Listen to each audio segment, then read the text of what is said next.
かして一緒に写真いいですか？観客を熱狂させるのもチャンピオンが果たすべき役割でね。巨大コランナ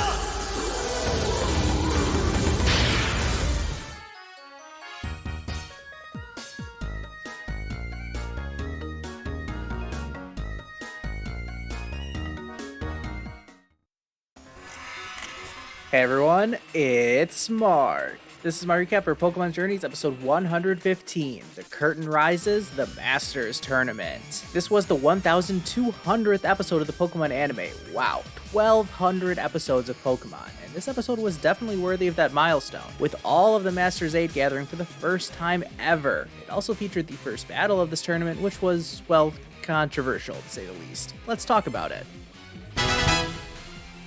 The episode opens with Ash and Go arriving in Winden, with today being the opening day of the Masters Tournament. I was a little surprised Ash wasn't just getting mobbed by fans here, but at least one person recognizes him, it's Hop. He wastes no time challenging Ash to a battle. I loved how Go was like, is this guy some kind of idiot for challenging a member of the Masters 8 to a battle? That doesn't matter to Ash though, he's willing to accept a battle against anyone. The battle begins and Pikachu one-shots Wooloo with Iron Tail. Oh, alright then. Hop is impressed by Ash and introduces himself as Leon's little brother. Ash is excited to find out that Leon has talked about Ash. Wow, what a fanboy. I'll tell you what though, when I saw Team Rocket vlogging their Masters Tournament experience for their Wabam Z show, the fanboy in me was bursting out the seams. These clowns are reporting on the tournament totally in character, and I absolutely love it. They say it's just a cover-up and they're gonna steal some Pokemon, but we'll see about that. Anyways, back to Ash, who runs into Iris on his way to the locker room where the Masters 8 are gathering. They are super excited to see each other again and run into the room yelling about how they're both gonna win. Yeah, that's a pretty awkward way to announce your arrival to the rest of the competition. Huh, they're such kids. The episode keeps moving at a fast pace as we cut to the opening ceremonies, and we see that Go and Hop decided to sit together in the stands. We kick things off by introducing each of the Masters 8, with Ash being referred to as the champion of the first ever Alola League. Iris is fired up to be there as well, and when Alain makes his entrance, he and Ash share a knowing glance between one another. I don't really think I need to go over all of the introduction, so let's just jump to after the entire Masters 8 is on the stage. The announcer says that all 8 trainers are starting on equal footing, so the matchups will be decided by random draw. Since we already knew these matchups, there was no surprise factor here, although it was fun seeing the different champions interacting with one another. I especially liked how Iris's reaction to getting matched up against Cynthia was a mix of both fear and awe, while Cynthia's immediate response was to ask Iris to take it easy on her. Steven's reaction to getting matched up against Ash was interesting too, as he tells Ash that he's excited to finally battle him. It's a good point, since Ash battled with or against pretty much all of the Masters 8. He and Steven have had probably the least amount of interaction together. We cut straight to the beginning of the first battle, and we see Iris explaining to the other champions that Ash wanted to watch the battle with Go in the stand so he could experience the full atmosphere of the stadium. Then, in what was easily the most adorable moment of the episode, Iris starts nervously asking Cynthia and Diantha to take a picture with her. I mean, look at the admiration in those eyes. Wow, Iris is so awesome. While they're getting in position for a photo, Lance asks Steven if he knows Alain, to which Steven replies affirmatively, but is a little nervous about Alain's chances against Leon. The two competitors enter the arena, and Leon isn't messing around, tossing off his cape before the battle even begins. While introducing Alain, the announcer makes reference to Professor Sycamore, and we see that Marin and Chespy are watching alongside the professor from his lab in Kalos. The referee enters to explain the rules, and he does say that it's going to be 3v3 in the first round specifically. I'll be curious to see if that changes in the later rounds. The rest of the rules are the same as how they were stated in the Ash vs. Raihan matchup, including the rule about how each trainer is only allowed to use one battle technique or gimmick, whatever you want to call it, per match. Alain sends out Chestnut to start, while Leon starts with Rillaboom, a battle of 2 fully evolved grass starters. Jesse vaguely remembers Alain, but they're more worried about streaming the battle to their fans than anything else. Leon isn't wasting any time and decides to Gigantamax his Rillaboom right off the bat. Interesting tactical decision there, but clearly Leon knows what he's doing. Grookey is especially fired up to see Rillaboom in action, although it may be getting a little overexcited. Leon explains how he wants to get the crowd fired up, so maybe his decision to Gigantamax straight from the jump was less of a tactical decision and more for the spectacle. I actually really like the start of this battle. Alain was prepared for this and has Chestnut ready as Spiky's shield. As Leon points out, protective moves don't totally block damage from max moves, but Alain knows that. His plan is to use Chestnut to stall out Rillaboom's Gigantamax. This is actually a really good strategy, as he has Chestnut use Gyro Ball to avoid taking basically any damage from Leon's first 2 max moves. Alain's start to the battle is impressive, but Diantha is quick to point out how these moves are powering up Rillaboom even if they are not landing major damage. An exchange between Pin Missile and Max Quake is a wash, and now Rillaboom's Gigantamax is already finished. With Rillaboom still having the boosted stats from its max moves, it goes into a Gyro Ball versus Acrobatics acrobatics clash, and Rillaboom is able to land a massive 4-time super effective hit here, knocking Chestnut out. Alain sends out his Charizard next, much to the delight of Ash and Pikachu, who explain to their friends that they have battled these two a lot in the past. Leon makes the first move with Drum Beating, but Alain counters with a Flare Blitz, and yeah, this is Alain's Charizard we're talking about here. It powers through the Grass-type attack and lands a direct hit, knocking Rillaboom out. Not quite a one-shot since Chestnut did already do some damage to Rillaboom, but things are looking pretty much even at this point. Leon sends out his Charizard, and this is what we've all been waiting for, seeing these two Charizard battle it out. Neither Charizard is able to land a hit at first, and Alain decides to substitute his Pokemon. In a very interesting move, Alain's third and final Pokemon is Malamar? Yeah, wasn't expecting that. Alain says that Malamar's powers will turn the tide of the battle, so he must have a strategy for this situation. After their first few moves cancel each other out, Charizard catches Malamar when it closes in for a throat chop. Well, that clearly was not part of Alain's strategy. And when Leon calls for a Fire Blast, Malamar is basically dead to rights here. I don't think I have any complaints about Malamar getting KO'd when it let itself get nailed with a Fire Blast from point-blank range. Alain's last hope is his Charizard, and he explains that it was his dream to defeat Leon's Charizard, so here's his big chance. As expected, now's the time to go beyond evolution and Mega Evolve, and it's time for Mega Charizard X to shine. Alain charges in with Dragon Claw, but Leon counters with Ancient Power. Mega Charizard X takes a few hits from this move, but does manage to fight through it and land some pretty significant damage with Dragon Claw. Then, Alain makes the same mistake he just made with Malamar by going in for a close range attack, but once Charizard gets close with Flare Blitz, Leon counters with Dragon Pulse, and even Alain's Charizard knew it was finished when it saw what it was flying straight into. Dragon Pulse totally overpowers Flare Blitz and drills Mega Charizard so hard into the ground. And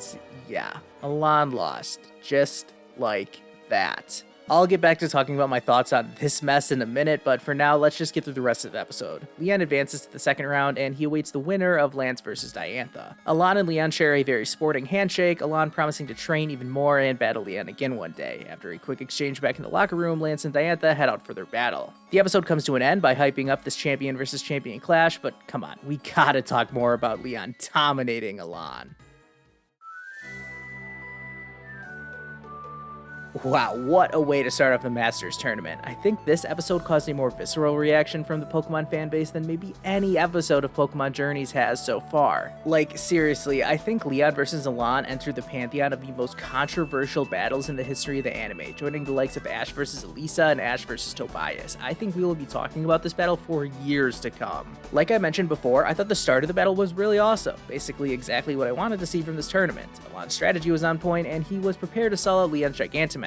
That was really well done. Leon using Gigantamax Rillaboom was a questionable choice since he is immediately conceding that he will not need to Gigantamax Charizard in this battle, and I would think that would have been part of his plan for any battle of this magnitude. Regardless, things were going well until Alain sent out his Malamar. This totally had potential, like I thought Alain's plan here was to use Malamar to set up status moves like Hypnosis or Swagger or Light Screen, something. Instead, he just battled like normal and it cost him dearly. Leon's Charizard defeating Malamar is totally fine though. I think we all have to accept that there's going to be some relatively quick knockouts in this tournament if they are really going to show every battle in its entirety. However, I don't think most fans are accepting the way Alain's Charizard was written to lose so easily against Leon's Charizard, which is kind of surprising since we have already braced ourselves for Leon's inevitable victory in this battle. The result was never in doubt, but I think we all had a much different idea for how this was going to play out in practice. I am personally very conflicted about this. I think it's pretty obvious to people who know me that I am not as big of a fan of XY as some people are, so this battle didn't totally trigger me like it did for some people. I can already anticipate the comments on this video being an absolute dumpster fire, filled with people crying harder than Marin did about Alain's loss. My reaction was more like this. Like, was that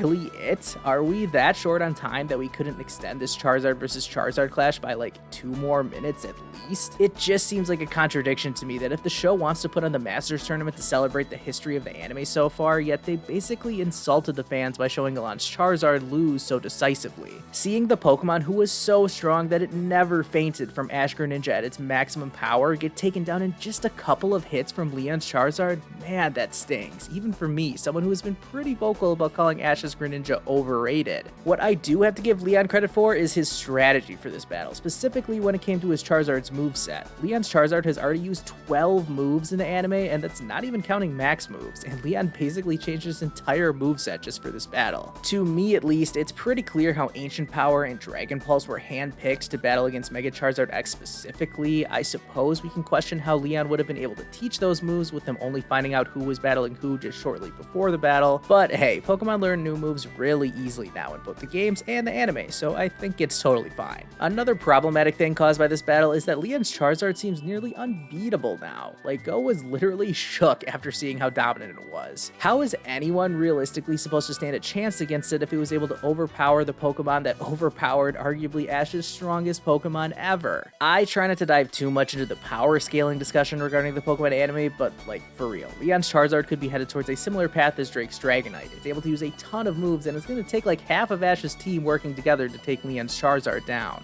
Okay, I think that's all I want to say about Leon versus Alain. Let's discuss the rest of the episode quickly. It's easy to compare this episode to previous series, as they always had a setup episode at the beginning of every League arc, and this episode played a similar role to all of those ones. I was dying to see the interactions between the Masters 8, and I loved everything we got. I wanted to see even more. Even little things like Diantha, of all people, saying stuff like, "That's just like Ash." It's awesome how all of these champions have prior experiences with Ash, and they probably don't even realize it. Iris was especially my MVP of this episode. Wow, I want her to win so bad. Hop's debut was fine, I guess. Like, he doesn't really feel necessary to the show at this point. We could have easily gone without him, but I think the balance of him and Go fanboying out of the stands compared to the more analytical observations from the other members of the Masters in the locker room is going to work pretty well. I also think showing supporting characters watching the battles is a great addition to this tournament. I think seeing Marin and Professor Sycamore is a sign of things to come. We'll probably get a lot of returning characters in the next few episodes because of these scenes. All in all, I enjoyed this episode. I really did. As much as the battle leaves a sour taste in a lot of fans' mouths, it's not the end of the world to me.